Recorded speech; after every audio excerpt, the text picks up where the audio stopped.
I'll fix your fence. If you give us shelter. The cowboy's words made her cry. Before we begin, take a moment to drop your city in the comments. Tell us where you're listening from tonight.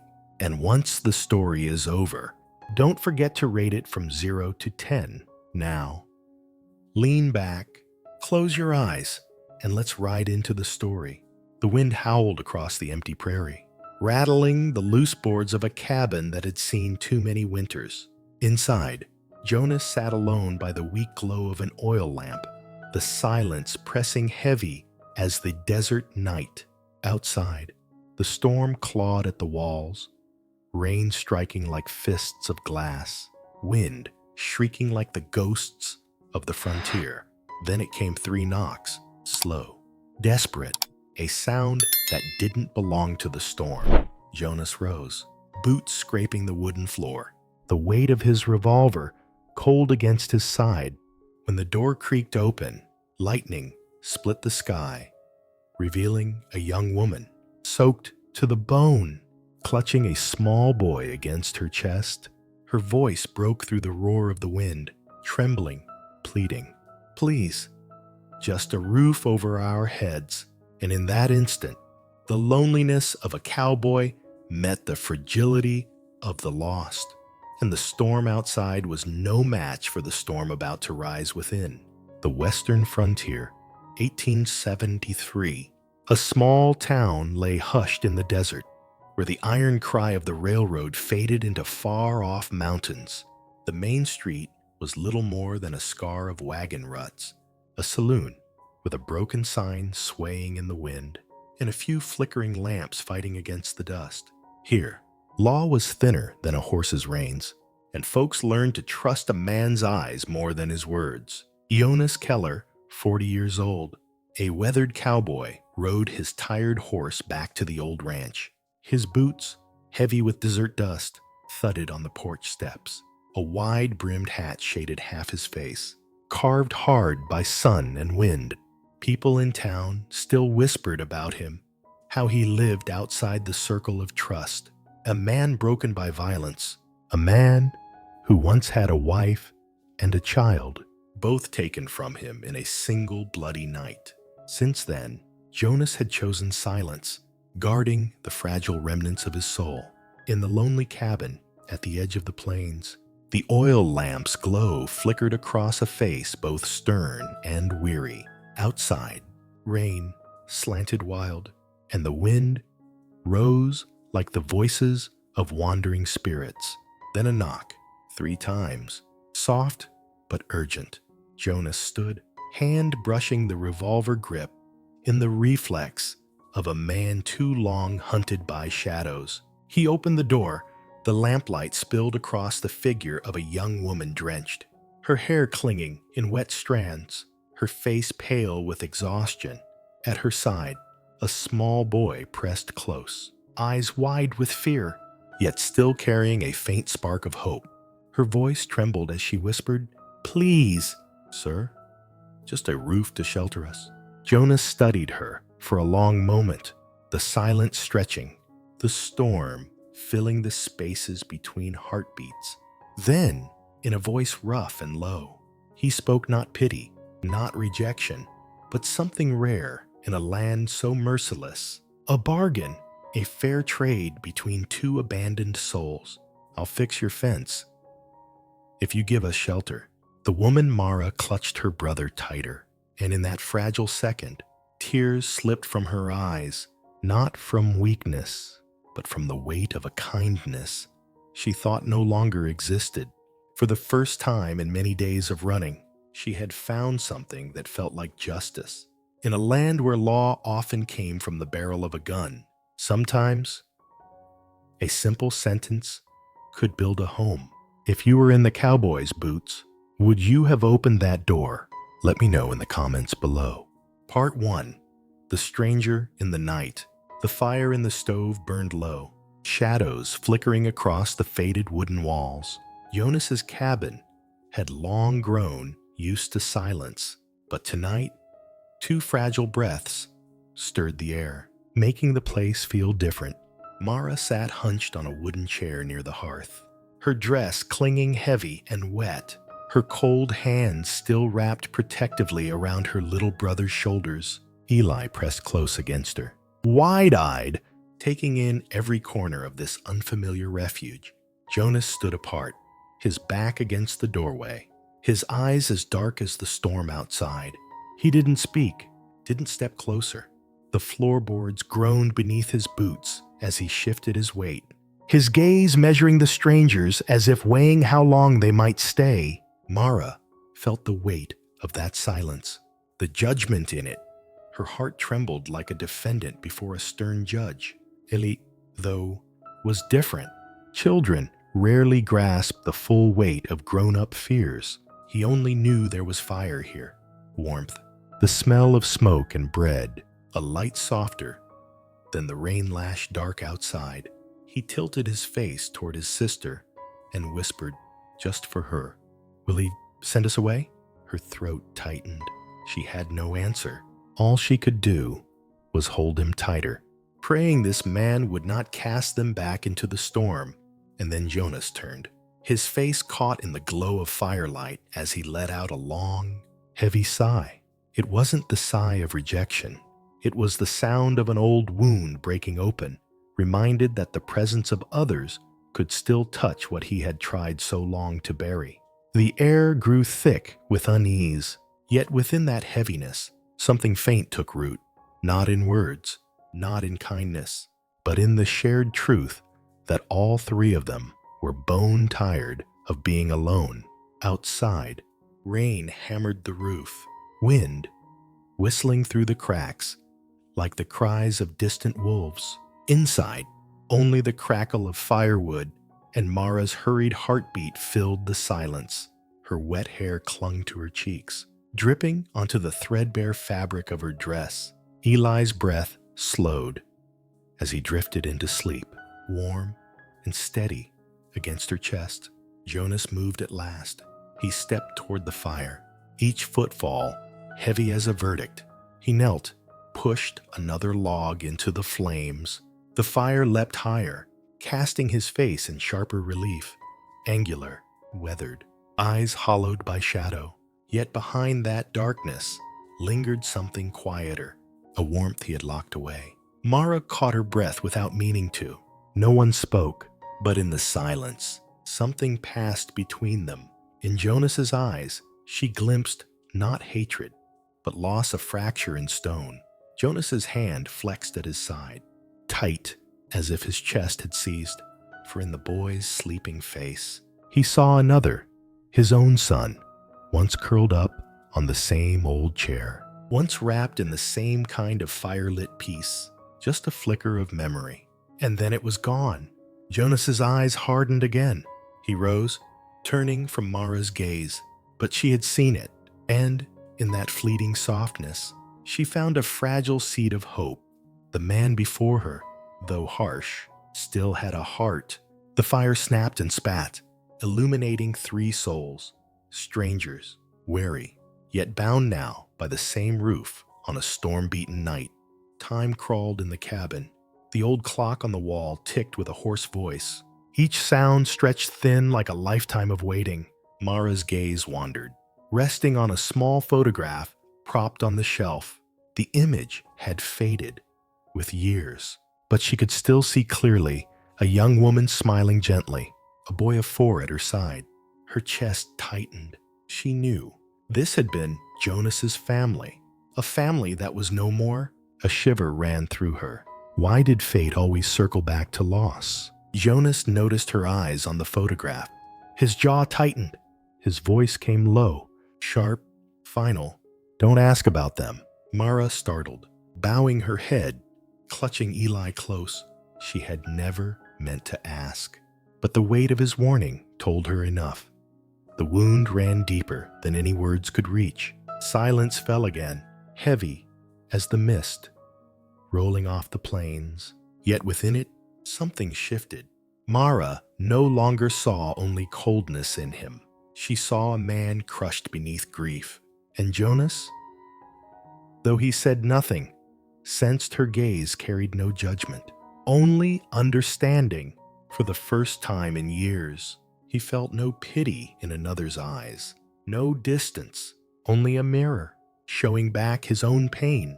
The fire crackled softly, like it agreed with a wordless truth. Jonas dragged a chair forward, setting it across from Mara. He sat, no longer a shadow on the far wall, but a presence near enough to feel. His voice broke the stillness, slow and gravel deep. "How long do you plan on staying?" Mara froze, unsure how to answer. Her lips trembled. "At last," she whispered, We have nowhere else." The words fell heavy, striking something buried deep within him. He knew that feeling.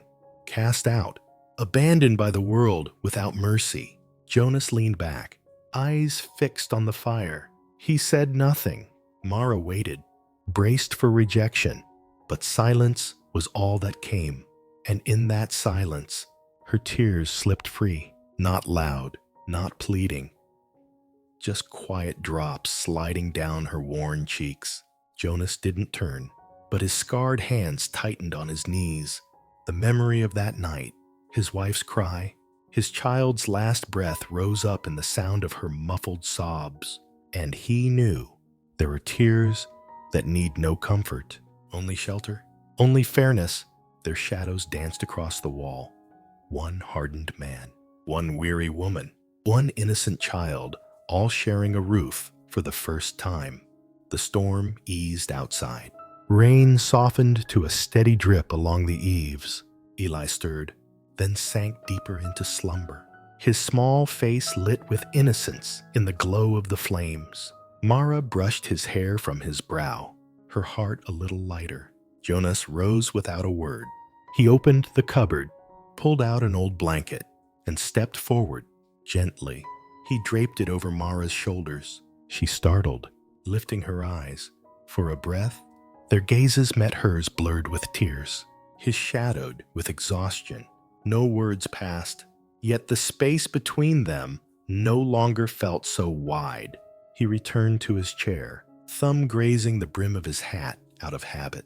Then, in a voice low but firm, he spoke. "Tomorrow, I'll fix the fence. In return, you keep meals on the table, for the boy and for me." Mara stared, startled. Then she nodded, her eyes brimming again, not with despair this time, but with relief. For it was not charity he offered, nor pity, but fairness, a chance to stand as equals beneath this roof. And in that moment, something fragile but real was spun between them, a thread binding three broken souls. The fire still burned, but now it lit more than shadows. It lit the faint outline of a home being built back, ember by ember. Part 2. The silent meal. The oil lamp cast a weary yellow glow across the wooden table. By the door, streaks of dried mud marked the path of boots heavy with desert dust. On the wall, a pair of spurs hung loose, clinking faintly against each other now and then, like a memory drifting in from some saloon night long ago. The storm outside had eased, yet the wind still moved through the gaps in the boards like a tired animal breathing against the walls. At the stove, Mara's hands trembled as she lifted the iron pot. In the cupboard, she had found little more than a handful of beans, a shriveled onion, and a slab of salt pork hard as stone. She didn't ask for more, didn't beg. She only glanced over her shoulder toward Jonas, leaning against a post, his shadow stretching long across the wall scarred with old bullet holes. He said nothing, but after a moment, he bent down, pulled an old sack from beneath the table, and set it on the counter. Inside were a pinch of salt, a little coffee, and 3 cornbread cakes wrapped in cloth. He offered them without a word, just the way men on the frontier shared kindness, plain and unspoken. Eli perched on a chair, his thin wrists wrapped in a frayed towel, his eyes following every move his sister made, pouring water, stirring beans, breaking the tough pork into the pot. The little dog circled at his feet, its ears pricking each time the ladle tapped against iron, as if the rhythm itself carried the heartbeat of the home. From the far corner, an old saddle creaked against its nail, a sound as ancient as the desert itself. Steam rose, carrying the scent of beans and smoke, catching the lamplight in thin veils like a prayer. Mara stirred slowly, steadying her hands. She remembered the rushed fires along railroad tracks, the whistle splitting the night. The door slammed in her face. Tonight, at least, the fire belonged to a house, not hers, but not one that turned her away. Jonas hadn't left. He stood where he was, eyes half shut, as if a weary guard keeping watch over a fort. His pistol glinted faintly at his belt. His scarred fingers rested on the table, as though still measuring nails and boards. His silence wasn't harsh. It was law, and in that law, Mara felt safer than with any promise. When the stew began to boil, Mara lowered the flame. She almost spoke to Eli sit steady, but stopped. Instead, she only smiled, setting the ladle down. In this land, where everything demanded its price, even a thin stew carried the taste of a beginning, poor, cautious, yet honest and fair. Jonas reached into the cupboard and pulled down bowls. His hand, by habit, took only two, then paused. For a heartbeat, his eyes darkened. Quick as lightning on the desert rim, Mara saw it. Then he turned, slow, and stretched for the third bowl. The one on the high shelf, the porcelain clinked faintly as he set it down, a sound small, but sharp enough to cut through his chest. Mara bent her head, pretending to focus on the stew. She knew someone had once sat at that place. Someone still sat there in the way Jonas laid bowls, set spoons, pulled out chairs. Absence could thunder like a storm, or it could weigh quiet as midnight. In Jonas, it was thick as smoke-soaked pine. They sat, Eli first, then Mara last. Jonas. He pulled out his chair with one hand, the other placing his bowl, so his back faced the wall, his eyes on the door. The habit of a man who had eaten too often under threat. The little dog sat at Eli's feet, looking up for permission. Outside, the old horse stamped in its stall, hooves marking time like another clock of the west. The lamp dimmed, its glow softening. Mara ladled the stew into 3 bowls fair, equal, no more for one than the other. Her hand brushed Jonas's as she passed his bowl.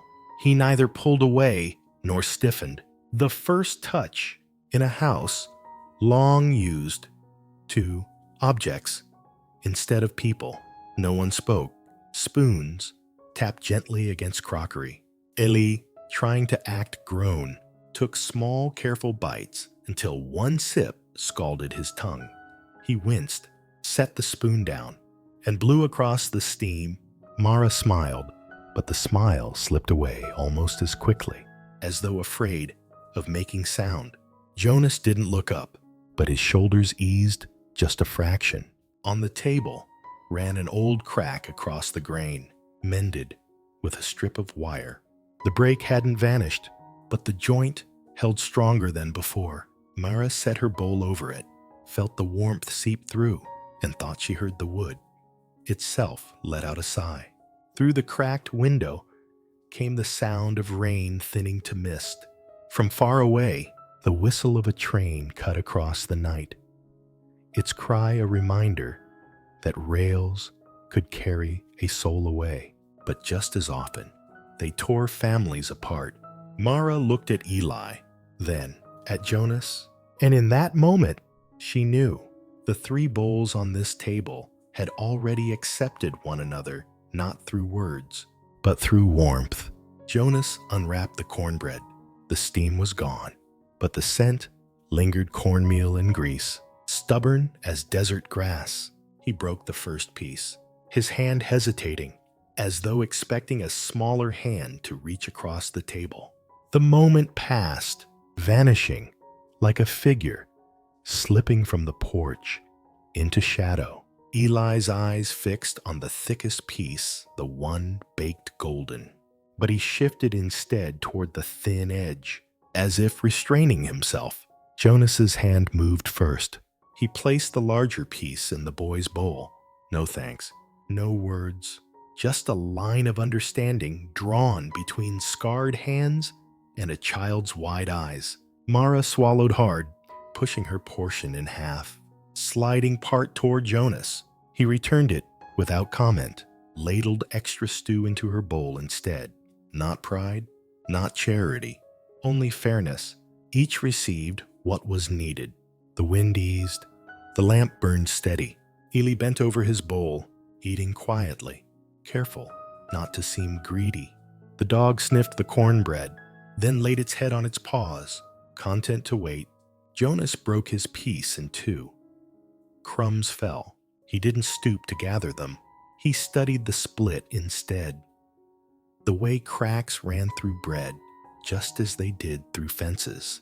Through people, some breaks could never be made whole again. Others, bound the right way, could outlast storms. Mara pressed a hand to Eli's shoulder. The boy looked up, and for the first time, Jonas met his gaze directly, not past him, not through him, but at him, and in that steady look was no ownership, no pity. It was the look of a man standing at the cliff's edge, nodding that the ground beneath another's feet was firm. The boy lifted his bread toward the dog, paused, then pinched off only a morsel. The dog snapped it up, tail thumping. Jonas's head dipped slightly. The boy had learned already. Kindness must be measured, or it vanishes like sand. At the far end of the table, one chair sat empty, not from lack of bodies, but from a soul long gone. Jonas's eyes drifted there sometimes, checking the way a rancher checks a fence for holes. Each glance dimmed the lamplight, just a little. The bowls emptied. Eli wanted more, but kept silent. Mara slid a spoonful from her own bowl into his. Jonas saw, said nothing. He ladled 2 scoops, one for himself, one into Eli's bowl, smooth, precise, as though it were always meant that way. The last spoon struck the bottom of the crockery with a soft chime quiet, but clear as a promise sewn into cloth. Mara laid her spoon down, her palm resting against the scarred wood. She longed to speak, but words stuck like dry dust in her throat. Outside, the rain had ceased. Crickets stirred. From the hill came the howl of a dog, likely a drunk gunman stumbling out of some saloon. Jonas's hand brushed the grip of his revolver. Just a touch. Habit. Not fear. Mara washed the bowls. Jonas wiped the table. His cloth swept across the crack, across the empty chair, across the place where new hands had rested. Cleaning did not mean erasing. It meant only that dust would take longer to return. Eli curled against the dog, eyes heavy. Jonas pulled a blanket from the cupboard and laid it across the boy's shoulders, across Mara's too. His rough hand lingered, not in tenderness, but in certainty that they were covered. Mara lifted her eyes to him. Their gazes met in silence. She thought to whisper, "Thank you," but swallowed it back. Words had been too cheap. Too often, Jonas gave a small nod, enough to stand in place of a whole sentence. He returned to the table, turned a chipped bowl in his hands, tracing the old mended crack with his thumb. Some things never healed, but a man could learn to hold them carefully. The night deepened. Distant firelight flickered on the horizon. Campfires of tribes still moving through the land. Stories older than steel rails, older than fences. Jonas dimmed the lamp. Darkness filled the cabin. Softer now. He pulled a chair to the door and settled, hat brim shadowing his eyes. Not suspicion. A vow, a man keeping watch. Because night in the west always carried teeth. Mara lay down beside Eli, yet her eyes stayed open, drawn to the silhouette of the man at the door. steady as a fence post measured and set true. Something warmed in her chest, a tiny coal catching flame. A meal without words had done what words rarely could, placed them in the same breath, the same fragile rhythm. And as the cabin stilled, the faint warmth of beans and cornbread lingered in the air, thin as a thread, strong enough to tie 3 broken lives to a single table. By dawn, that thread would be bound into wood, nails, and wire. A fence, not to shut out the world, but to hold close those who had stayed. The night closed, like a letter unsigned, and in the silence after the meal, something had shifted. Loneliness eased, hope took root, and in the West, sometimes that was enough to begin again. Part 3. The Hand of a Child. Morning in the West never came with noise. The light crept in quietly, seeping through the cracks of the horse stall, glinting on the floating dust. Jonas's old horse. Dusty coughed and rubbed his mane against the door, reminding the world he was still there, still loyal after so many seasons of wind and sand. For the first time since the storm, Eli stepped barefoot into the yard. The ground was cold, but his face lit up with wonder. He reached out a small hand toward Dusty's great head. The horse sniffed, breath rising in a pale cloud against the chill. Eli laughed a sound so clear it startled the blackbirds from the rafters into silence. The pup barked circles around him, sharp and eager, like a bell ringing in a churchyard. From the porch, Mara stood with a cloth clutched to her chest, half afraid the horse might hurt him. But Jonas, hammer in hand, fixing the stall, only cast her a glance and gave a slight nod. He knew Dusty. That horse had once been gentled by another child's hands, his son's small and trusting, just like Eli's now. Dusty was gentle as the earth itself, fierce only to those with ill intent. When Eli laid his palm against the horse's brow, Dusty dipped his head, ears folding down in a quiet bow. The boy's laughter rippled again as he pressed his cheek against the coarse mane. In that instant, a child's unburdened heart broke down walls. The walls of the stall, and the harder walls in the heart of the man watching. Jonas drove a nail into the post. The hammer rang steady and sure, yet the sound could not drown out the boy's laughter. For a moment, the cabin and the barn no longer felt haunted by loss. They became a playground, alive with innocence. By the time the sun climbed higher, its light stretched across the dry fields. Eli dashed ahead of Dusty, arms outstretched as though he ruled the world. The pup gave chase, ears flapping, barking madly until the boy toppled into the grass. Laughing so hard, he rolled. Jonas leaned against the fence, hammer resting at his side. His mouth did not smile, but the hard lines near his eyes eased. The laughter pulled him back to another time. Another boy, the patter of small feet on packed earth. The ache was still there, but dulled, softened by the sight before him. Mara stepped onto the porch. She caught Eli tumbling into the grass, and for the first time in many weary months, laughter slipped from her lips. Brief, fragile, but real. Jonas's eyes flicked toward her, and his chest stirred with something he hadn't felt in years. Peace that came not from whiskey or gunpowder, but from the simple sound of a woman's laughter. Eli plucked a long blade of grass, teased the dog, then wandered back to stroke Dusty's neck. Horse and pup, the truest companions of the frontier, had welcomed a boy without a home. Where adults hesitated and doubted, the heart of a child chose trust. The wind swept the field, snapping the ragged flag over the barn. Its voice joined Eli's laughter, weaving music the ranch hadn't heard in a long while. Jonas fastened the saddle strap.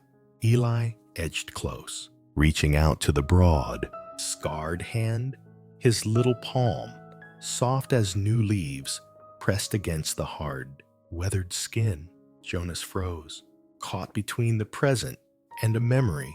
His son's hand had once clutched his in the same way. Learning to ride for the first time, Eli tilted his head, eyes bright.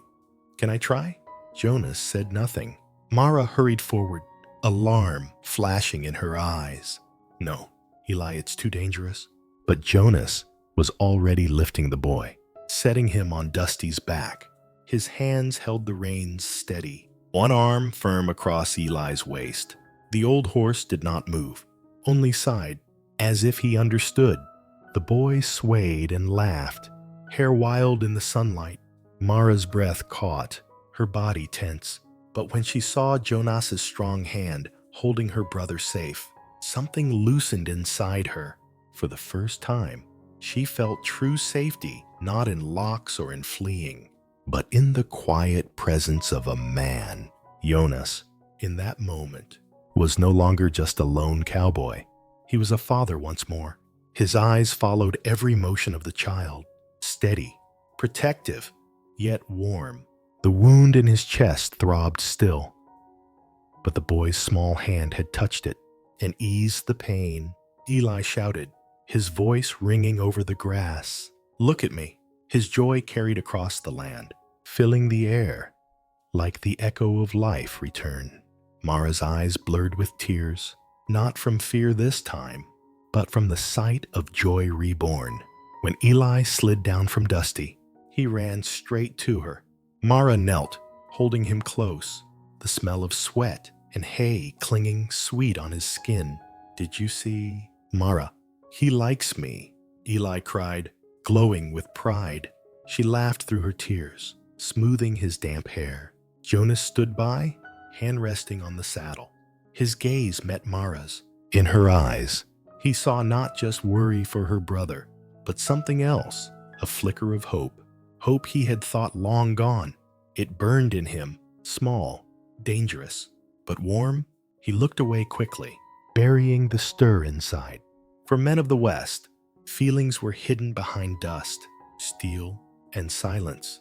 Yet the woman had seen enough. "Thank you," Mara whispered. A simple word, yet to Jonas, it struck like a hammer against a fence post, rattling every crack inside him. He gave a small nod, turned back to his work. His hands were steady, but his heart carried new weight, the burden of memory colliding with the present. Eli chased the pup around the yard. Mara watched, and for the first time in a long while, she did not feel alone. A seed of home stirred in her chest. By evening, sunlight slanted across the barn, turning the dust into golden ribbons. Eli leaned against Dusty, eyelids drooping, hands stroking the horse's mane. The pup curled at his side, ears twitching in dreams. The peace of the scene softened the ranch itself, as if the land, too, could rest. Jonas stood nearby, arms folded. He knew well these creatures would never betray him. And now, they had chosen the boy. Trust had been given where the world had offered none. Eli's voice broke the stillness. "Jonas, do you think Dusty remembers his old master?" The question stopped him cold. Mara tried to hush the boy, but Jonas had already stepped forward. He knelt, laid a hand on Dusty's neck. His voice was low, rough, but steady. "Yes, he remembers. Same as I do. But he knows, too. So long as he's alive, he's got to keep going." The boy didn't understand it all, but he nodded, leaning against the horse. Dusty blew warm breath across his shoulder, a silent pledge. Mara turned away, hiding her tears. Jonas had bared a piece of his soul he never let show, and it was Eli, with his small hand and his guileless heart, who had unlocked it. The sunset painted the barn in red gold. 3 figures, 2 loyal beasts. Their shadows stretched long across the dust. Together, they formed a rare picture of warmth in a land carved by loss. For that moment, there were no strangers, no past, only a fragile home being built, piece by piece, from the ashes of what was lost. Part 4. The Broken Fence. Morning came dry and sharp, sunlight spreading over the yellowed prairie grass. The wind bent the reeds aside, uncovering what lay beyond the old fence. A line of rotted posts, leaning and split, scattered like the bare bones of some long-dead beast. Each board told its own story, one shattered by storm, one scorched by stray fire, another eaten hollow by termites.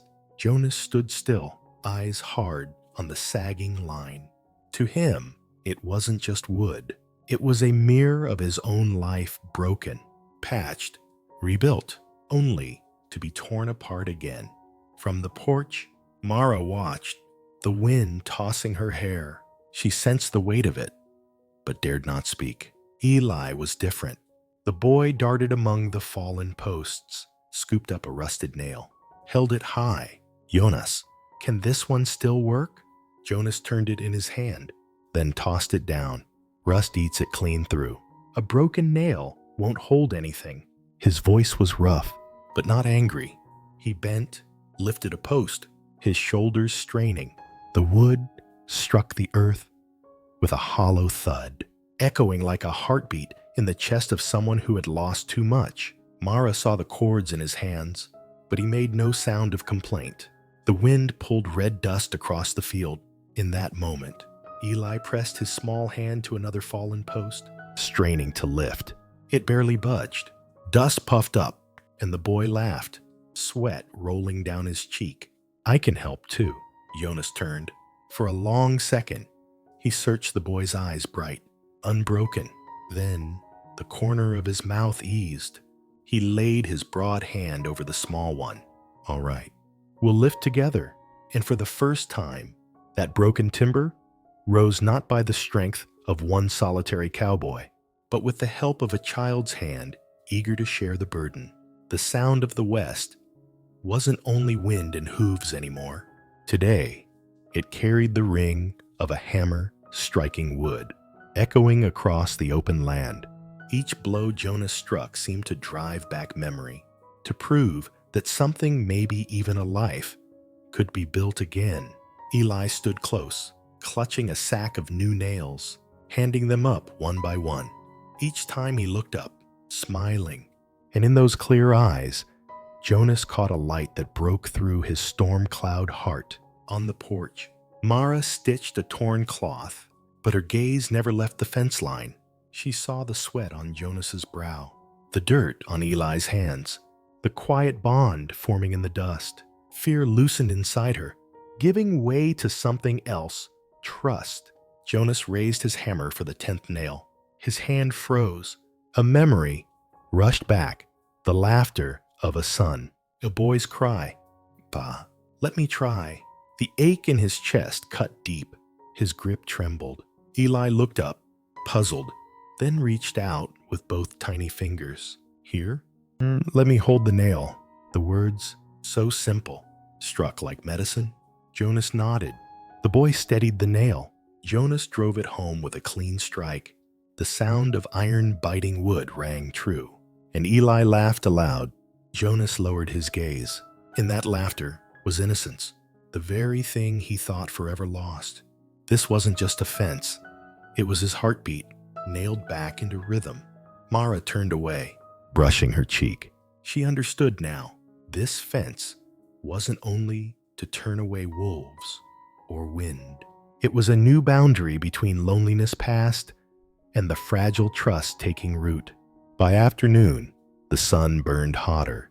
Jonas handed Eli a nail and motioned, "Go on, give it a try." The hammer was too big, too heavy. Mara's voice rose in alarm. "Jonas, he's just a child." But Jonas's eyes steadied hers. "Let him. The nail won't hold fast. It's enough he learns what keeps a fence standing." Eli swung, clumsy. The nail slipped, fell. His lip trembled. Mara rushed forward, but Jonas crouched beside him, resting a hand on the boy's shoulder. No harm. Nails drop. You pick them up. You drive them again. A fence never stands with one strike alone.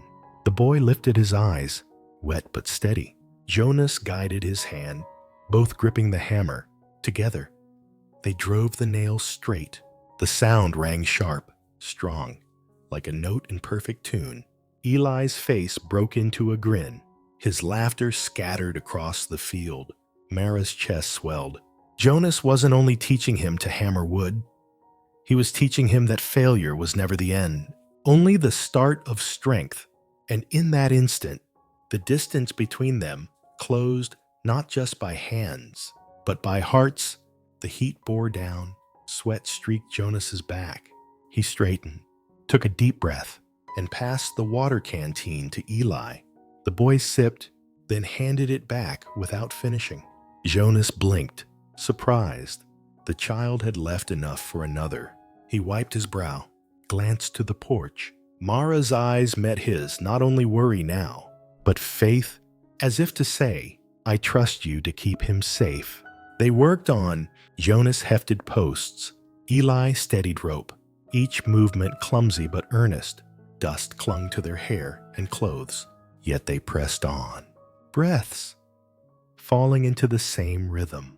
From the porch, Mara brought cornbread in a small basket, set it on a stump nearby. She didn't intrude, only watched. In the hot red light of evening, she saw the picture she had prayed for. Not promises, not vows, only people building side by side. Jonas struck another nail, then looked down at Eli. The boy's grin was wide, his hands gripping the rope with pride. And Jonas understood, this boy wasn't just helping him build a fence. He was rebuilding what grief had hollowed. And Jonas, with his hammer and nails, was raising shelter for more than himself. The sun dropped low, painting the prairie gold. The fence, though unfinished, stood straighter than it had in years. Jonas drove the last nail of the day. The clang carried across the field, firm as an oath, unspoken. Eli clambered onto a post, panting but bright. Tomorrow, we finish it. Right. Jonas only nodded, but inside, the words rose clear, and no one will tear it down again. Mara stepped close, her palm resting on the fresh timber. She felt the solid grain, the weight of his work, and she knew this was a beginning without vows, without ceremony, a beginning built on wood and sweat. Jonas looked at her as though to speak. Instead, he only exhaled, slipped off his gloves, and handed the hammer to Eli. The boy held it like a prize, chest proud, eyes alight, and as the sun sank, 3 shadows stretched long across the new line of posts, not bound by fine words, but by nails, by timber, by the sweat that fell into the dust. The wind carried a vow between them, a vow without sound. From this day on, no one would cast them out so easily again. Part 5. The Hidden Gaze. Noon in the west burned merciless. The sun poured down like molten brass. By the well, Mara worked with quiet patience, her pale hands dipping into the cold water, washing threadbare clothes one by one. Droplets slid down her wrists, fell into cracked earth that swallowed them whole. Sweat dampened the back of her neck, but her face carried only endurance, not complaint. A few steps away, Jonas sat on the porch, a whetstone in hand, the small knife rasping against it. Scrape, scrape. The sound bled into the wind, yet his eyes were not on the blade. Again and again, they strayed toward the woman by the well. Each time she wrung cloth with sudden strength. The tendons stood out on her arms, fragile, stubborn. The sight pulled at him. Once, long ago, another pair of hands had done the same thing by a riverbank. His wife's hands, lost to him forever. The ache came sharp and sudden, but he did not look away. His gaze lingered, sorrowful, yet soft, as though trying to give back something he could never return. Mara felt it. She did not raise her head, but her heart caught the weight of that gaze. It was not suspicion, not judgment. not the cold glances she had grown used to. It was simply witness, and being witnessed like that nearly brought her to tears. In the West, folks learn to live with dust and wind, yet sometimes a quiet look could make a soul tremble more than any storm. A gust of wind swept through, lifting grit and tugging at the laundry. Mara reached to catch it, her hair spilling loose, burning gold in the sunlight. For a moment, she glowed like a figure out of memory. Jonas's hand slipped. The knife clattered to the porch boards. He did not reach for it. His eyes were held fast for a heartbeat.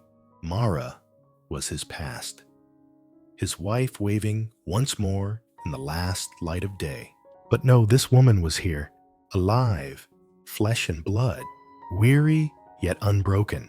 She felt the weight of his stare too long upon her and turned her back, feigning busy hands, yet inside something stirred.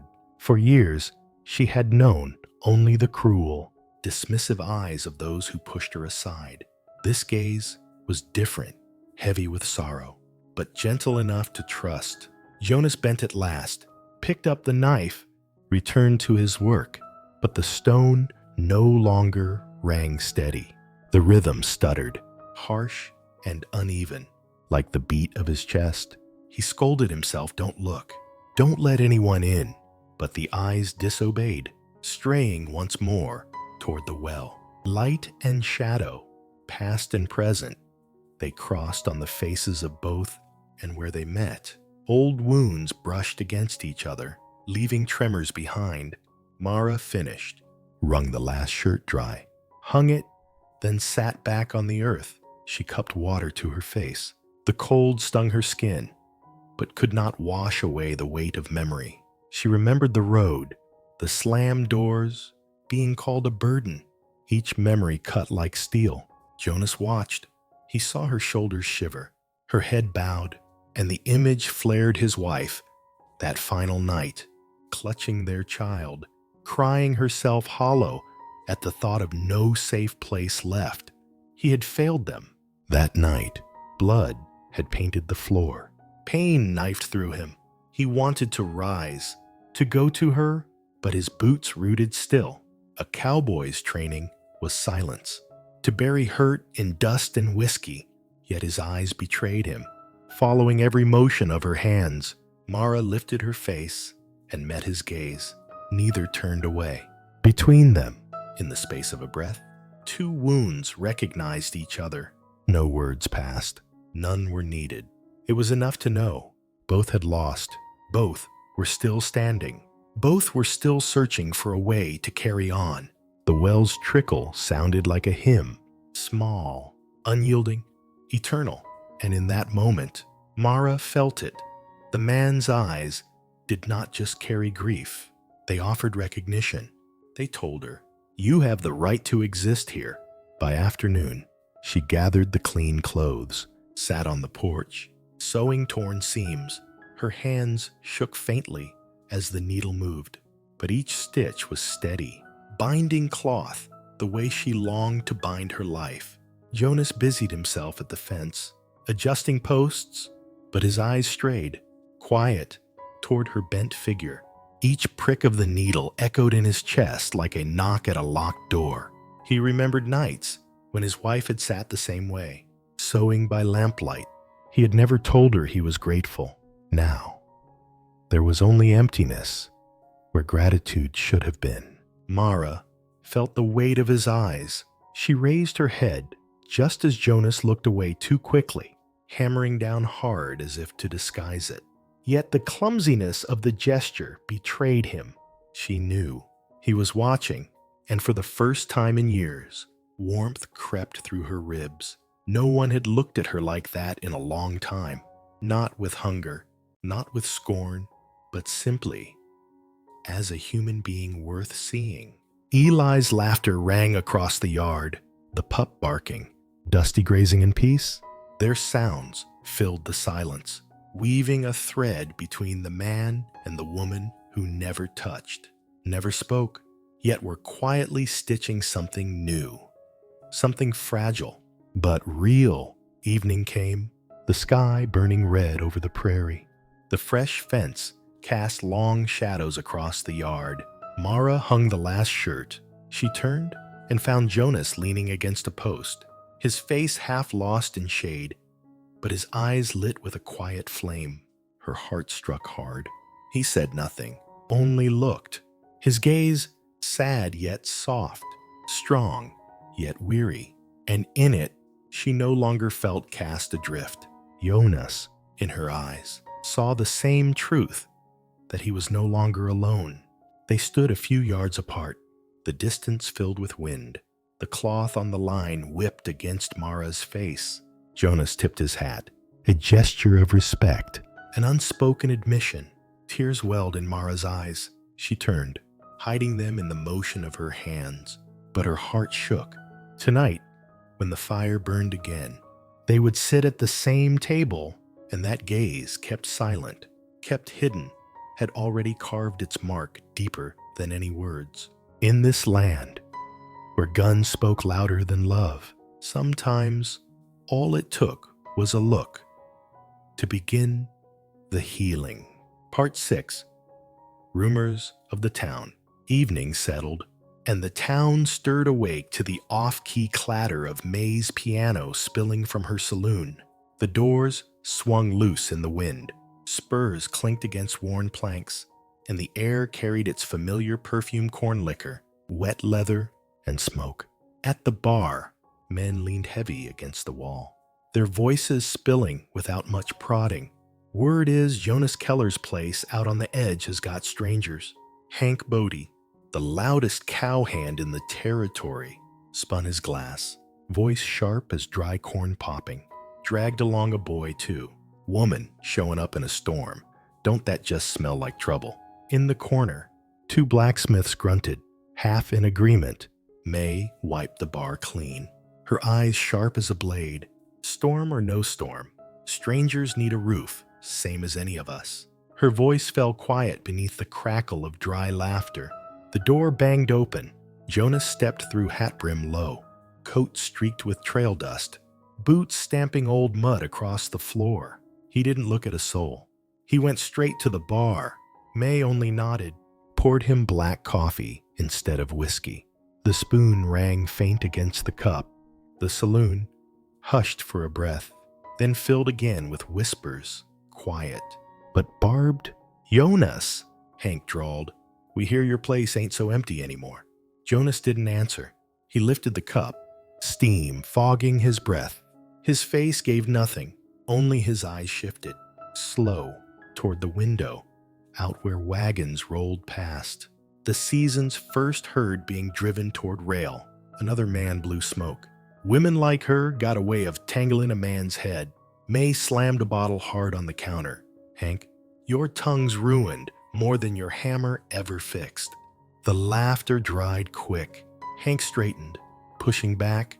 Town's got a right to know who's setting up out there. Law or no law, folks here live by eyes.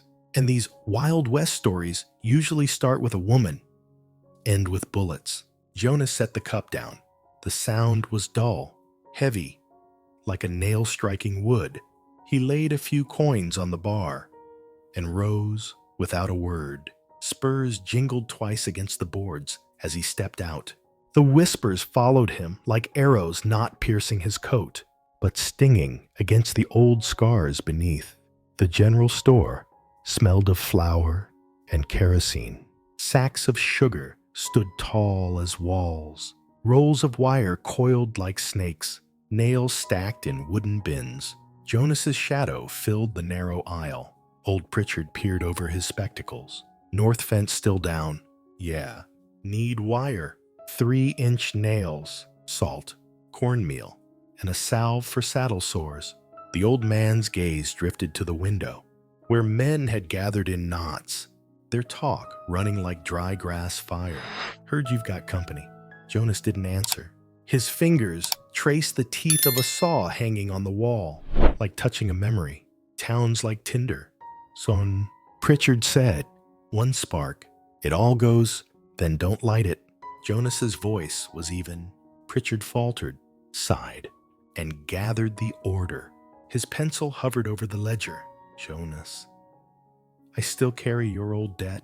I trusted you then. But her who is she you plan on. No ledger. Jonas cut him off. He dropped a pouch of coins on the counter. Metal clinked, sharp and cold. He wouldn't owe this town anything but sweat. The bell above the door chimed. Hank Bodie pushed in, his mouth moving before his boots had stopped. Don't let him drag trouble to town. Pritchard, Billy saw the kid run in the fields this morning. Dog at his side, fence not mended, strangers already roaming. Wolves'll come? Or worse? Jonas lifted his eyes. One look, enough to choke Hank's words in his throat. But liquor and audience made him bold. I'm talking for the town. Out here, a woman tired or pretty costs the same. You know that, Jonas. There was no gunshot, only the soft chime of the bell again as Jonas turned. Paid in full. He said, the rest, let the wind carry. Wire slung over his shoulder, nails in hand. He walked past Hank. The spurs struck wood with 2 flat notes punctuation marks. Pritchard watched him go, chest heavy, outside. Jonas's shadow cut long across the street. Words fell behind him like stones, but silence, well kept, could be a weapon in the right hands. The main street burned white under the sun. Children chased each other by the public well. Women pulled scarves tight. Men gathered in clusters, eyes following the cowboy hitching supplies to his saddle. The saloon doors creaked. Hank, with Luke and Denny at his side, stepped out, shadows long. Jonas? Hank called. Can't bring strangers in and tell us not to talk. We keep this town by watching. Jonas tied his last knot, each loop firm as a vow. He turned, hat brim-casting shade across his face. Better to keep it with hands, he said, quiet. Hands that drive nails, cut hay. Dulcifiers. Luke snorted. Denny scratched his beard. Hank sneered. I asked who she is. Runaway from somewhere. Or the kind that drags trouble behind. The street stilled.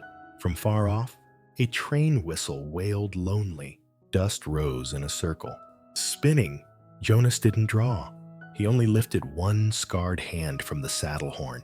The lines deep, the skin rough. Tired woman, hungry child. That's all. Hank chuckled dry. That's all. You think that's all keeps law. We've strung men up here for less. May stood at the saloon door, arms crossed, eyes sharp as wire. Hank, enough. Jonas settled his hat, swung into the saddle. My law, he said, calm, is fixin' what's broken. Hank puffed up, hand grazing his holster. Jonas's spurs sang, faint but clear. His eyes were black wells, deep enough to drown a man. The street hushed. Even the flies seemed to hang still. Then Hank laughed, backing off with palms wide. Don't turn women into men's business. Ain't worth it. Jonas guided the old horse forward. Hank muttered something about keeping watch. Jonas answered without looking back. Watch all you want. Just don't mistake your eyes for guns. The horse's hooves struck the bridge plank steady, like a slow heartbeat after anger's flare. The whispers chased him still, but they couldn't keep pace with dust. The road home cut past the graveyard crooked markers. Wild grass, swallowing names. Jonas paused. He didn't read the wood. Every name could be his. The wind smelled of resin and dry earth. Then the cabin came into view, quiet as a sleeping beast. Smoke rose thin from the chimney. Mara bent by the well. Sleeves rolled, hanging white cloth to dry. Eli ran with the dog, laughter spilling like a bird's call. The sight plucked thorns from his chest. He dismounted, supplies heavy in his arms. Mara turned, froze a moment. She saw dust caked on his shirt, salt dried at his collar.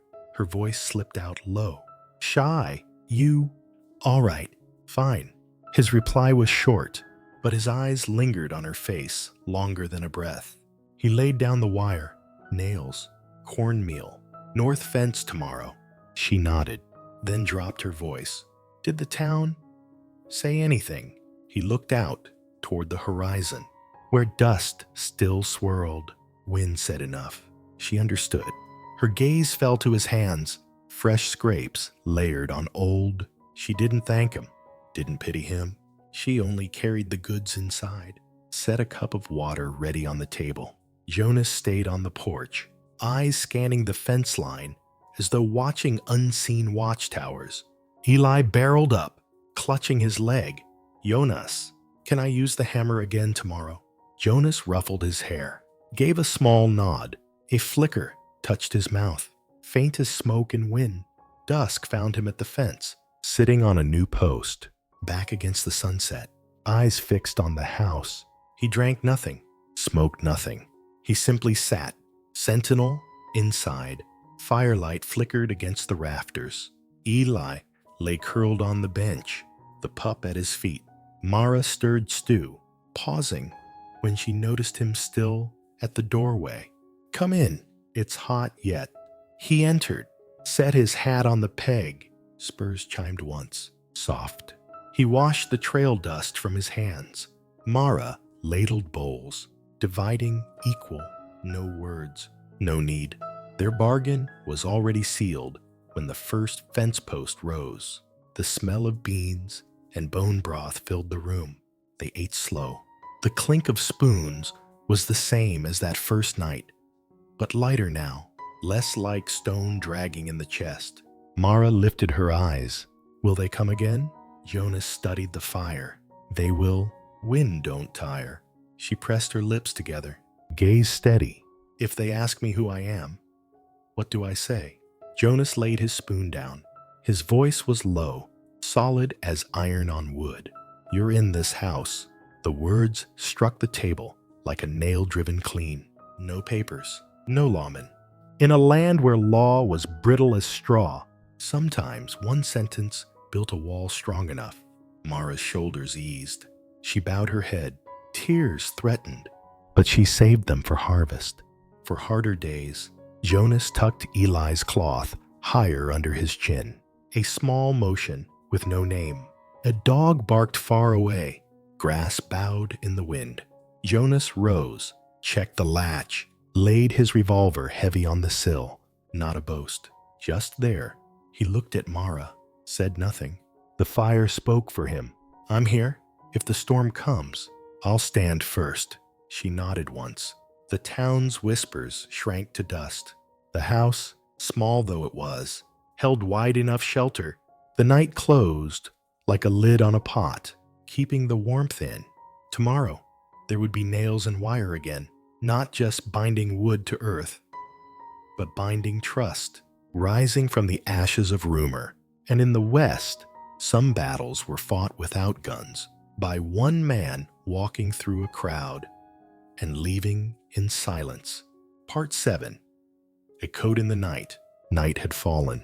The fire in the stove had burned down low, leaving nothing but a handful of glowing embers, cracking softly in the hush of the cabin. The air was heavy with smoke, tangled with the faint scent of beans left cooling in the pot. On an old wooden chair, Eli had drifted off, eyelids too heavy to fight after a day of roaming the pasture and helping mend fences. At his feet, the little dog was curled tight, chest rising and falling in rhythm with the boy's sleep. At the table, Jonas sat working a frayed leather strap. His rough fingers repeated the same motion again and again, but his eyes strayed, lifting now and then to the sleeping child. The oil lamp cast its light across Eli's face, and in that glow, Jonas saw more than a boy. He saw his own son, a face that had once slept in this very room, in that very chair, before blood and gun smoke swept it all away. Jonas's throat closed tight. He set the knife aside and stood. His shadow stretched long across the floor, swallowing nearly all of Eli's small shape. He stopped, afraid that one more step closer might rip open the wound he had never let heal. From the far corner, Mara sat mending a torn shirt. Her hands kept busy, but her eyes had been watching all along. She could see the tension in Jonas's every breath, the war within him, whether to turn away or to cross the space and face what hurt most. She knew a single step could break him or save him. Outside, the wind howled through the cracks, reminding them both that the West was never kind. But in this cabin, silence and the sleep of a child offered a shelter stronger than any wall. At last, Jonas stepped forward. He stopped beside the chair. Eli had curled up, arms hugging himself against the cold. The boy's thin shirt was no match for the drafts slipping through the boards.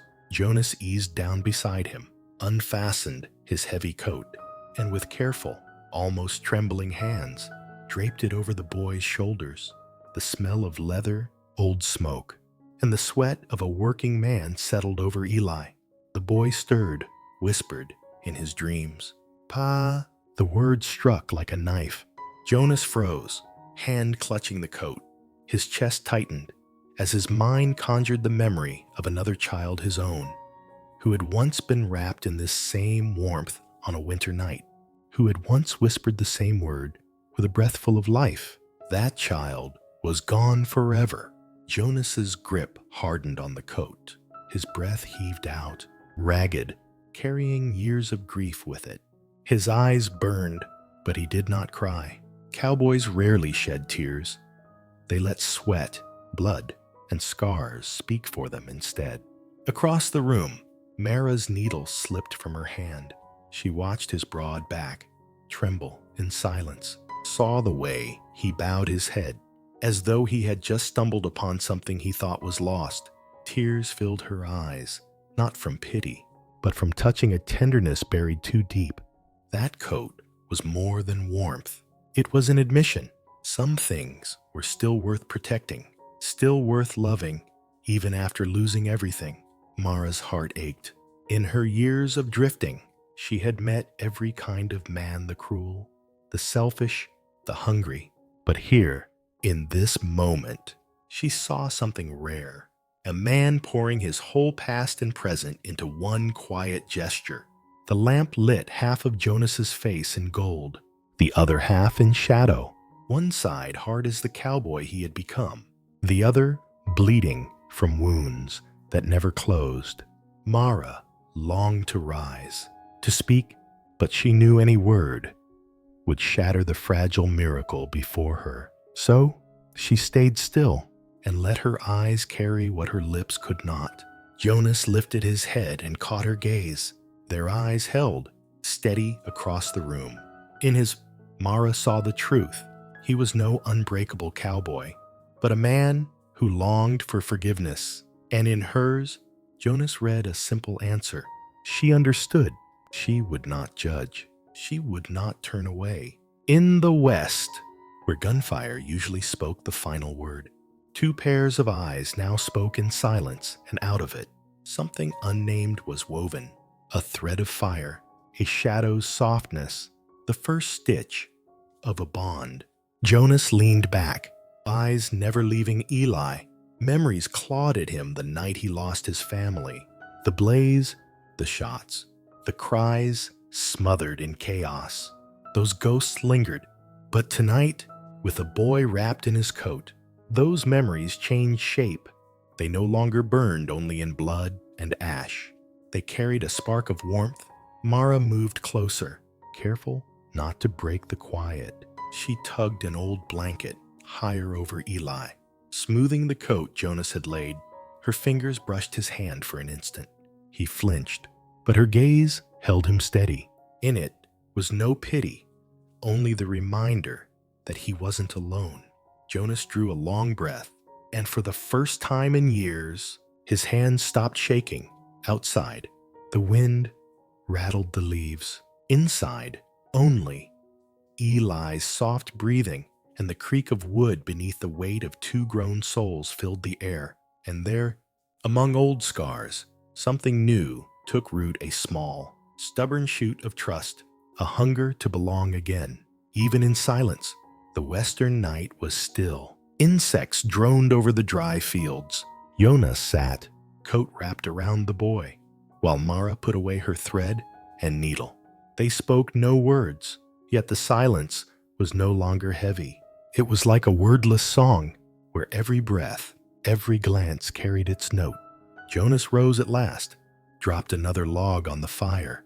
Flames leapt, carving his face in lines of age and endurance. Mara whispered softly, "You used to do that for your son, didn't you?" Jonas froze. He did not look at her, only at the fire. After a long while, he nodded. "Yeah." His voice cracked like dry timber under the sun.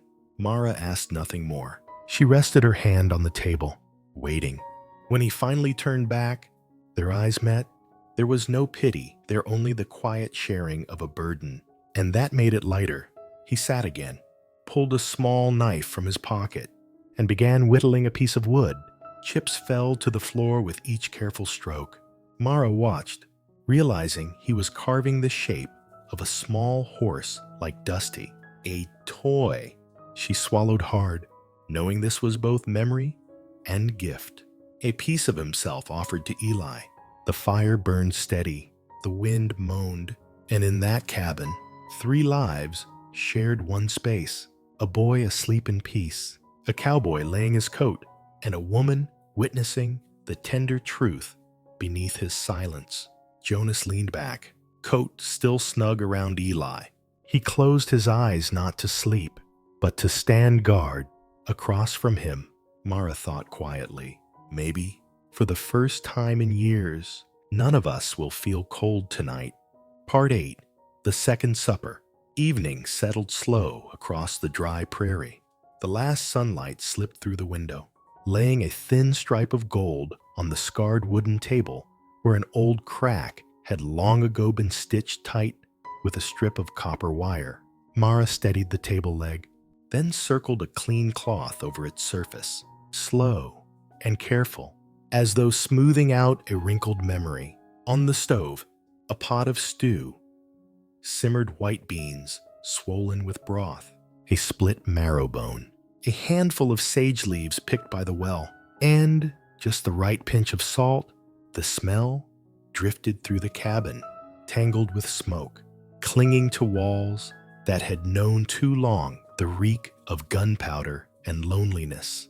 Eli tore the cornbread into even pieces, laying them neat on a folded cloth.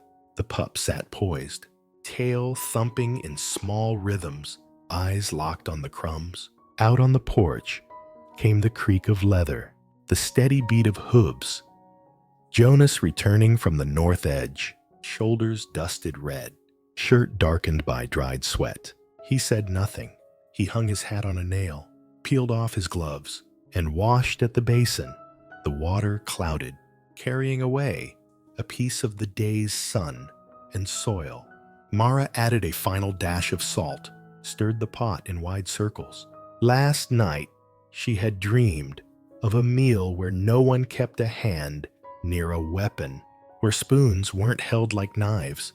Tonight she built that dream with what she had: a fragrant stew, 3 chipped bowls, 3 old spoons, and a bundle of wild sage hanging from the rafters, not for medicine, but to make the room smell like a home.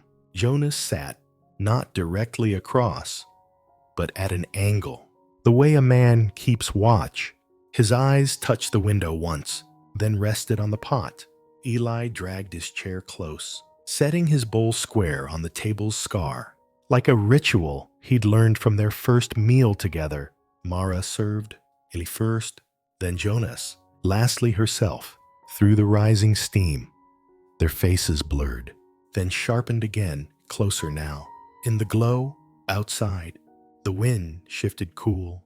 Inside, the stove's warmth pressed against the walls. This kitchen, once a place where silence was swallowed with whiskey, now waited for words small enough not to break the moment, but strong enough to bind 3 lives. Mara set the ladle down, straightened her back, hands smoothing the edge of the cloth. It was Silence's turn to lead. Spoons touched bowls, steady and soft. Eli sipped, cheeks flushing pink. The pup stretched its neck, hoping for a taste. Jonas ate slow, right hand steady, left resting on the table, middle finger pressing against the old crack, as if testing whether the wood could hold another nail. Mara watched from the corner of her eye, listening past the scrape of spoons, the boy's breath, the wind slipping through boards, the faint groan of wood under the weight of unspoken things. Her tongue was dry, but her heart was soft. This was the second supper. The first had broken the ice. This one might be different. Jonas paused. He studied the broth clear, dotted with fat, sage leaves adrift like tiny islands. The smell was plain as the West itself. Beans, bone, smoke, not often delicious, but always enough to carry a man across the lean season. He raised his spoon, then stopped. Something needed setting down between them, like a nail to keep two planks from splitting apart. He lifted his eyes. For a breath, his gaze touched Mara. Good stew. 4 words. Light as dust, heavy as iron. They fell onto the table, slipped into the old crack, settled like a promise. Eli's head snapped up. Spoon froze in midair. The pup went still. Ears pricked. Mara bit her lip, fingers trembling, pressing her hand to her knee to hide it.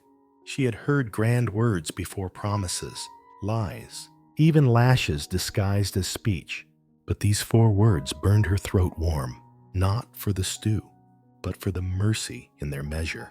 For a man thought to have lost all gentleness, finding it, sharpening it, and setting it here. I'm glad you can eat it, she whispered, her voice stumbling like stones across grass.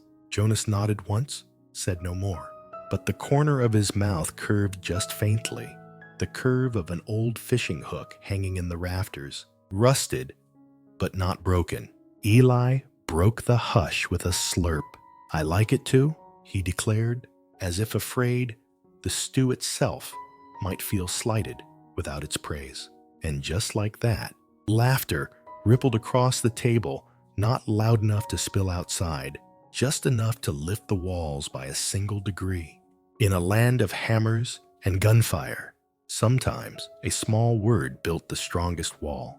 Mara tore another piece of cornbread, slid the thicker half toward Eli. He pushed back half.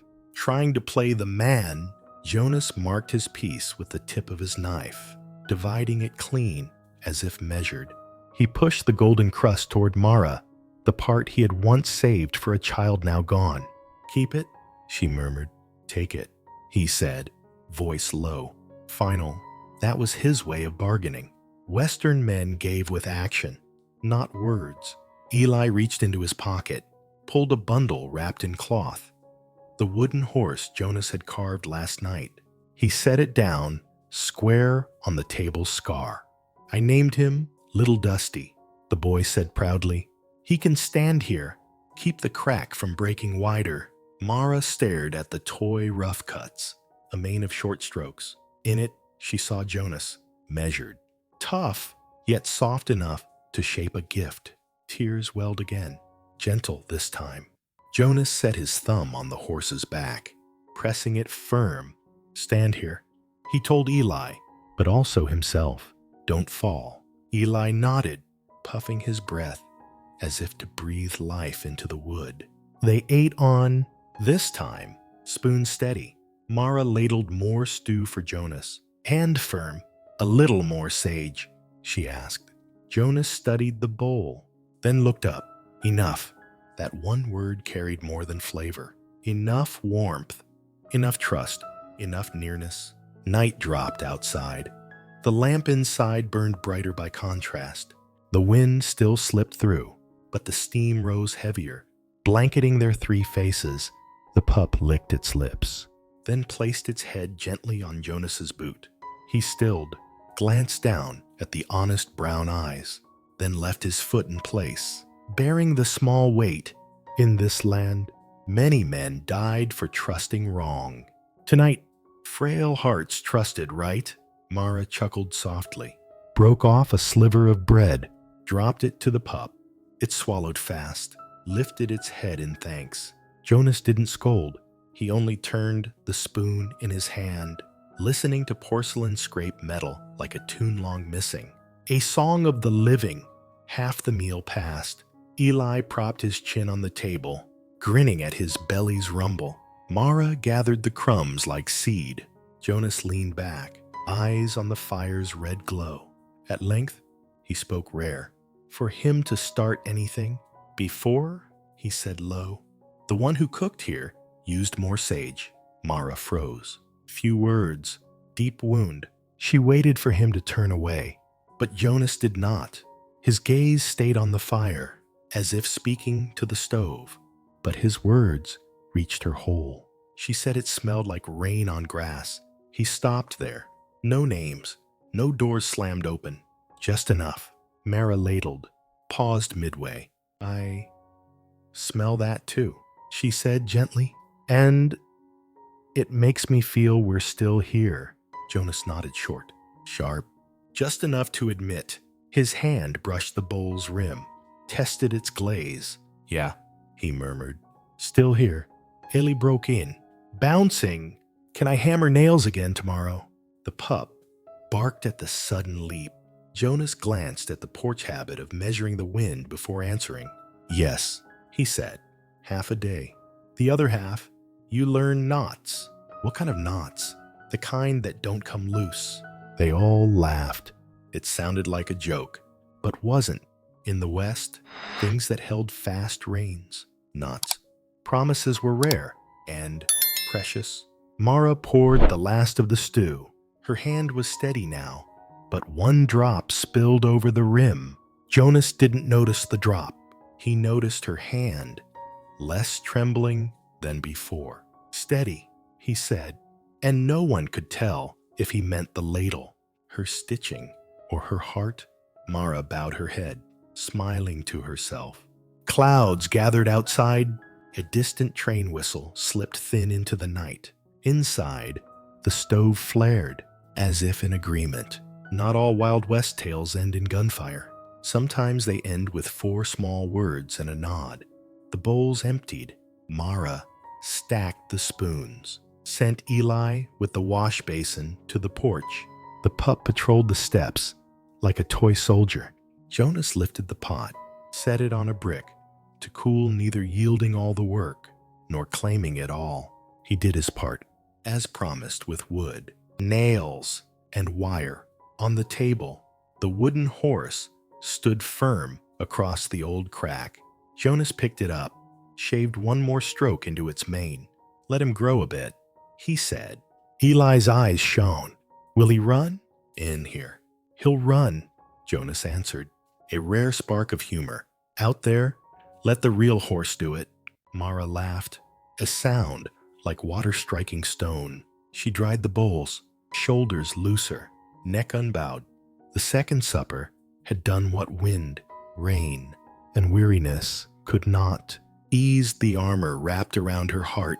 Jonas emptied a few nails from his pocket, clinking them onto the table. He chose one round-headed, longer, newer than the rest, rolled it between his fingers, as if rolling a thought. Tomorrow, he said, this one goes at the north fence. Mara understood the unspoken, the anchor nail, the one that held the edge when the seasons turned. She slid the wooden horse aside, leaving space for the nail at the center of the table. A toy, a nail, an old crack. It looked like a small map of the home they were building. Eli stumbled back in, sleeves wet, hair a mess. He yawned, leaned against Mara's side. Jonas lifted a blanket off the chair, draped it over them, this time, without the sting of memory cutting him raw. It was warmth, plain and fitting.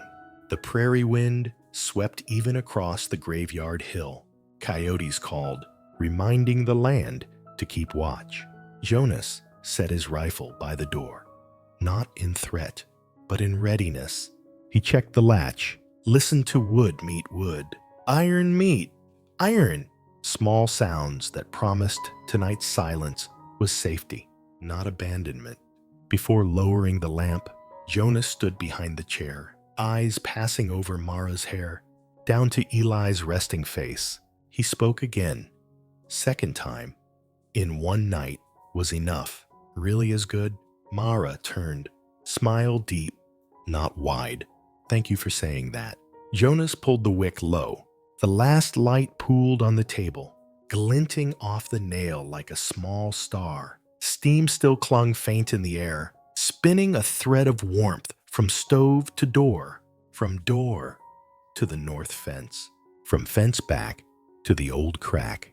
That thread would follow them at dawn under the hammer, along the wire, ending at the anchor nail. The night breathed steady. The house folded itself smaller, while hearts stretched wider. Out here in the West, words were often bullets. Tonight, 4 quiet ones built a roof. And in the hush, after the second supper, a man who thought he'd lost his language found a new way to speak short, plain, and enough to raise a home. Part 9, The Last Nail. Evening settled heavy over the dry fields, the sun spilling red like wine across the faded grass. The desert wind howled long and low, carrying dust that burned the skin. The fence line stretched on, patched and mended new boards spliced into old posts, stitches drawn across a body once torn apart. Jonas stood tall, sweat running down the bridge of his nose, cutting through the dust on his coarse work shirt. In his hand was a rusted hammer, its handle chipped but still strong. At his side, Eli crouched in the grass with a box of nails, serious as a little craftsman. Each time, Jonas held out his hand. Eli placed one nail in his palm, neither hurried nor slow, but with the solemn rhythm of a ritual. Mara stood back, fingers twined together, hair glinting under the waning sun, damp from washing. Worry and faith mingled in her eyes. This wasn't just rebuilding a fence. It was raising a border between the wild and the home, between a past left open and the chance of a new day. Jonas drove a few more nails, each strike ringing against the wind. The sound was steady, like a deep heartbeat. Eli laughed when the last post stood firm, racing circles around it like a colt let loose. The pup barked madly, giving chase, their clumsy tracks printed in the dust. Mara laughed softly. She couldn't recall the last time she'd laughed without holding something back. The sound drifted into the wind, a small note in the vast hymn of the West. She understood then. Every nail, every strike, was stitching not just the fence, but the torn places inside the man before her and inside herself. The sun dipped lower. Only one stretch of fence remained open. Jonas reached out. Eli pulled from the box a nail unlike the others, the one Jonas had set aside since the second supper. Its head rounder, its shaft longer, shining faintly. Eli placed it carefully into the calloused hand, eyes bright as if passing a treasure. Jonas closed his fist around it. He drew a long breath, eyes lifting to the horizon. The light of sunset caught there, glowing like iron in the forge. Mara stepped nearer, heart racing. She felt the weight of the moment, not for the fence, but for the unseen thing that would be sealed with the strike. Jonas set the nail in its place, hands steady, as if calming the land itself. He raised the hammer and paused. The wind hushed, holding its breath. From far off, a train whistle echoed, mingling with the call of coyotes. Then clang, the first blow thundered, dry as summer thunder. The second rang firm, echoing in Mara's chest, like another heart beating within her own. The third sank it deep into wood. The sound rolled over the prairie, then faded into a silence that felt holy. The fence was closed. The ground inside was now a home, though built of old timber. Mara exhaled, trembling, tears brimming. Eli clapped, shouting, "It's done!" A new fence. Jonas set the hammer down, unmoving. A faint smile touched his weathered face. not full, but true. His eyes found Mara's. She looked down, then up again. Caught by that gaze, it was a promise, without words. I will guard this place. Eli grabbed his hand, tiny fingers dirty with dust. Jonas hesitated, then gently squeezed. That squeeze struck Mara's heart, sharper than any hammer. The pup leapt, licking his trouser leg, celebrating what it could not name.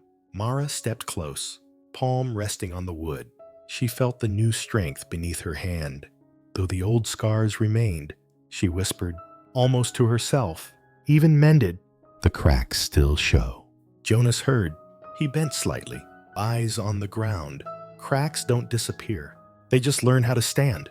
Her body shivered at the truth of it. She turned away to hide the tear that fell. Ellie, unaware, cheered. Mama, the fence is strong now. No cows will run off again. Jonas looked at the boy, then at Mara. His silence held something deeper than comfort. He didn't reach, didn't speak. He simply stood, steady, as the post he'd just driven home. And for the first time, silence didn't weigh them down. It warmed.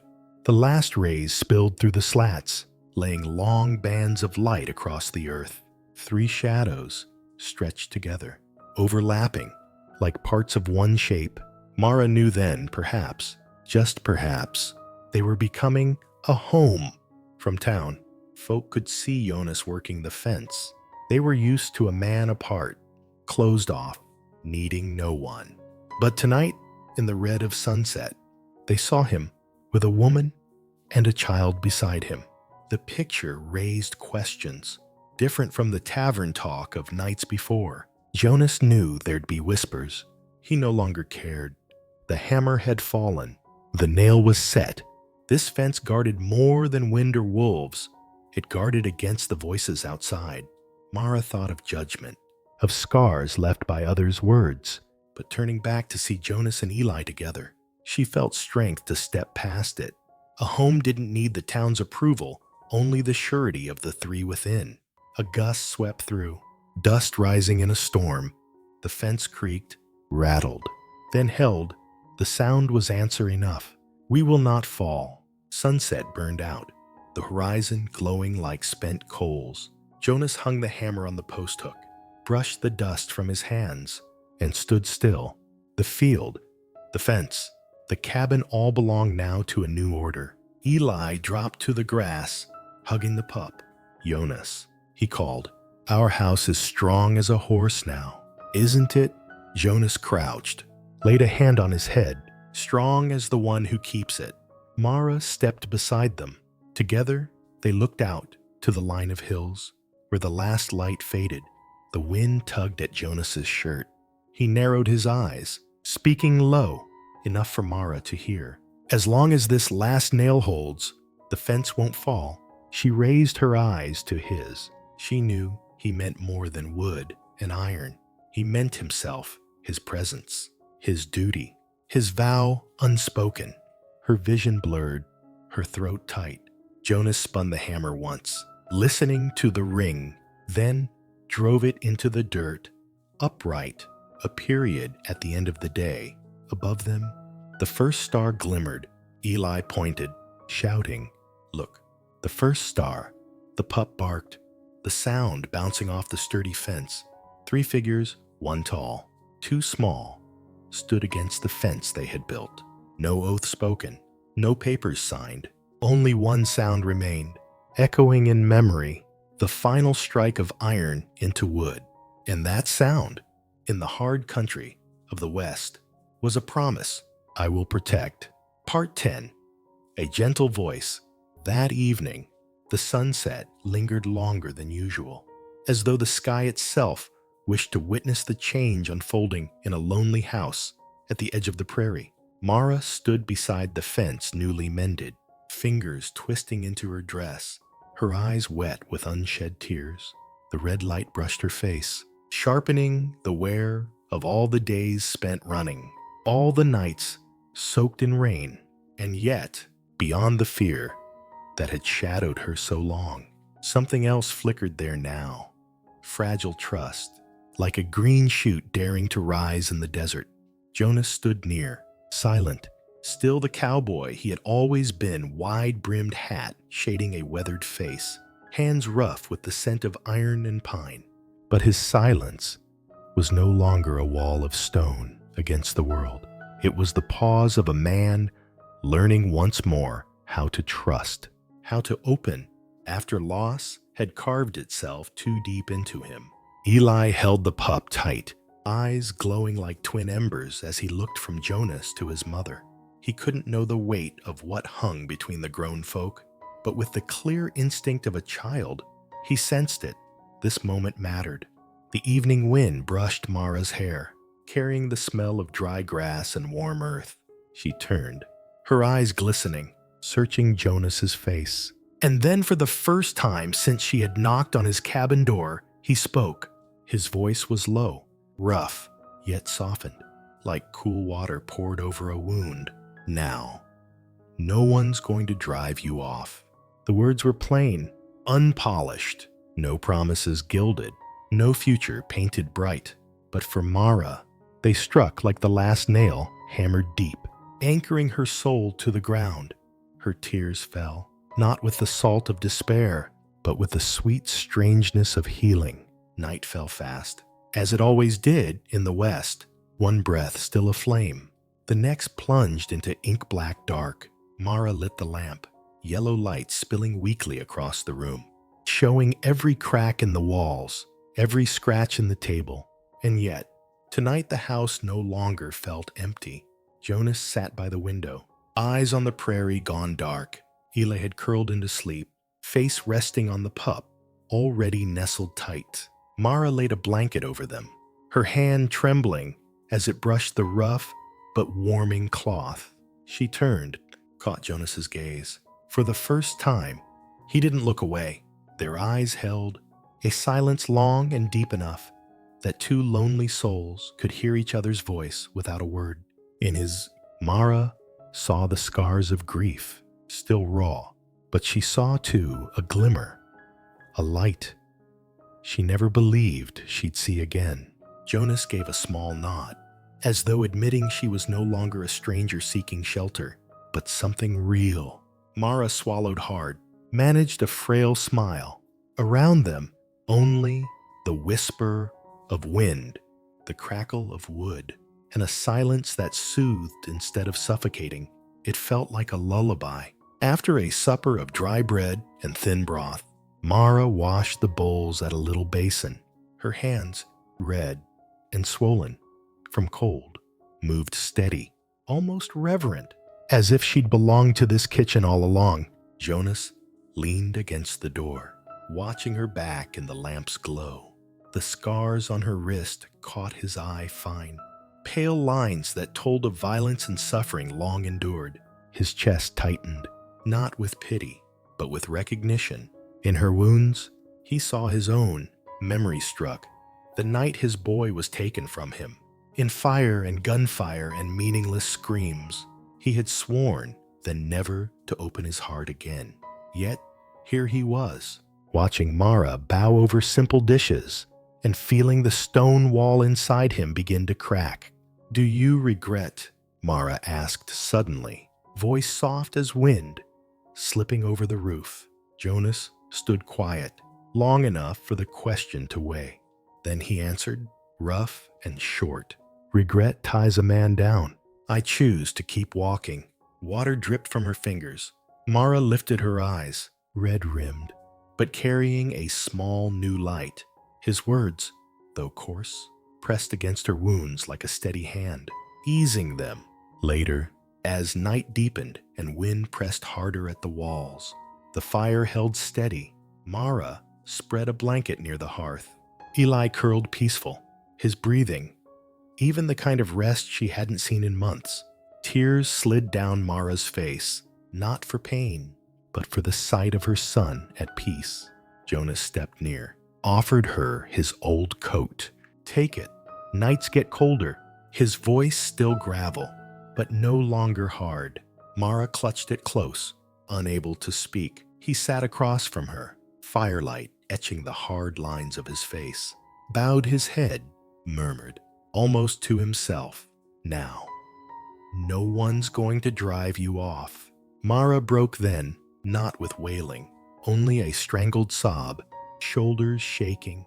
She tried to hide, but his hand found her shoulder steady, unforcing, like the fence outside, not binding, just there.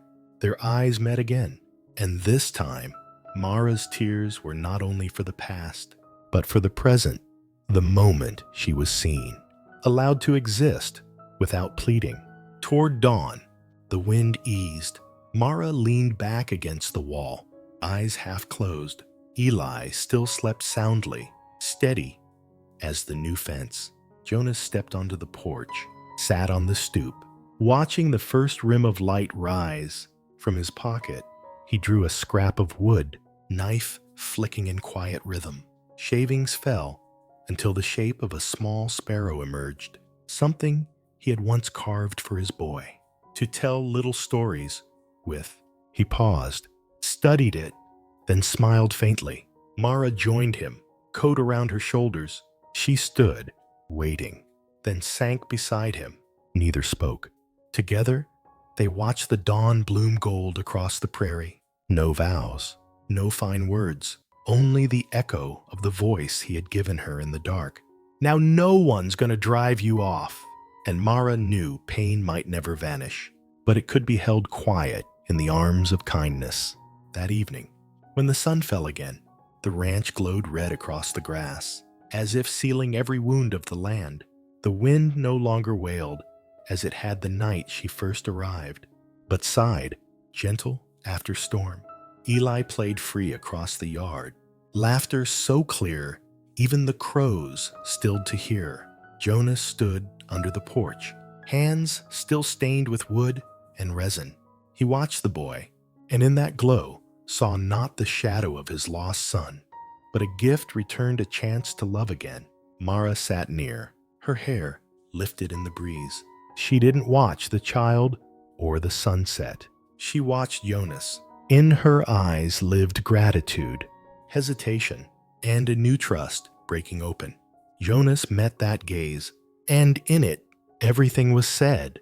Inside, the lamp glowed soft, warming the narrow room. Mara set a plain supper dried meat, boiled potatoes, thin stew. But the table was changed, 3 bowls set side by side, as though their places had always been there. Eli, rubbing the pup's ears, looked up suddenly. "Jonas, can we ride tomorrow?" His innocent question stilled Mara's breath. Her heart caught. Jonas only smiled rare, faint, but real. "If the sky's clear, we'll ride." Mara saw that smile, and her eyes burned with quiet tears. She knew then, some wounds need no medicine, only a small seed of joy to begin healing. Like Jonas's nod, plain and sure, enough for Eli to believe he belonged here, and in the hush of that house on the edge of the west, that was enough. As the sky turned violet, Jonas stepped outside to study the new fence. The posts stood straight and strong, circling the hard, dry land. He laid a hand against the boards, the scent of resin still clinging, and tapped the last nail as if to confirm it once more. The sound carried into the still evening, not just iron on wood, but the echo of a promise, protection, shelter. Mara came to stand beside him, the breeze tugging her dress and tossing her hair back. They didn't speak. Their eyes followed the line of the fence together, and in that silence, Jonas saw it plain. He was no longer alone. This house, this fence, was no longer a fortress against loneliness.